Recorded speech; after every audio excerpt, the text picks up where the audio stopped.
Number one question, why the Frying Nunn? Yeah, it's got the Flying Nun kind of takeoff on it, but it actually was a nickname given to me by a buddy out west. And it all started because of this, a really simple salsa. Whether we were on a kayak adventure or a hiking adventure, mountain bike, you name it, I always had my little plastic tote filled with salsa and some chips, and the name just stuck. So here's what we're gonna do. The namesake salsa coming up on Culinary Nunnsense. So let's get started with some of the ingredients. Simple enough. I like the plum tomatoes for this.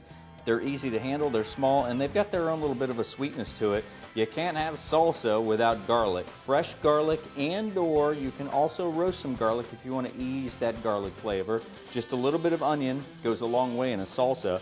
And then you got to bring the fuego, the heat, the caliente. So we've got some jalapeno, one of them that I've already char roasted. And then last but not least, the acid. We're going to do it this time with some lime. We're going to cut the little ends off of the tomatoes, and then we'll quarter those. So you end up with 4 little pieces. All of tomatoes go into the processor. Now you don't want to add them all at the same time because you'll end up with a lot of chunks that are left over. So process it in stages, and we'll start to whirl this down and add more as we go.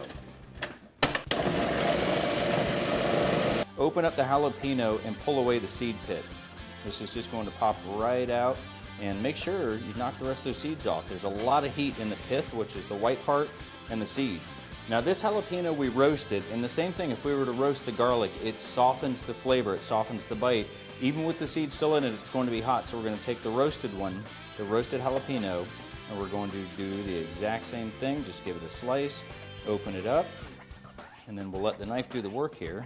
And we'll just peel out those seeds and set them aside. Now, if we were to take the entire pieces of these jalapenos and drop them off, chances are the blade may not chop it up completely fine, and you'll be scooping and eating, talking to somebody, and then all of a sudden the heat hits. So to make that less of a likelihood, take even the smoked jalapeno or the charred jalapeno here and just chop it into some smaller pieces. And again, it's time for a whirl. What we're doing right now is building the base. I've got some more tomatoes to go in. Remember, we're adding it in stages. But here's the part where I want to add some of the acid. It'll give me an idea of how much liquid is going to be in here and how much of the tomato paste I have to add. And that liquid is coming in the form of lime. So I'm going to go ahead and I'm just going to juice the lime directly into the pot. We'll start with just a half a lime. I do like a lot of lime, so I'm going to pop that whole piece in. Pop my lid back on. And let them spin. Okay, this is the part where we're going to add the color that we all associate with salsa, the bright red. We'll start small. Remember, it's easier to keep adding. You can't take the stuff out unless you get a lot more tomatoes, and then you end up making a much bigger batch. So I'm going to start with roughly about a tablespoon of just regular, plain, unflavored tomato paste. Fresh cracked pepper, some kosher salt, tomato paste. Spin it, DJ. Continue to process and add bits of flavorings just to get it to your tongue, to your liking. If you like more heat, add more heat.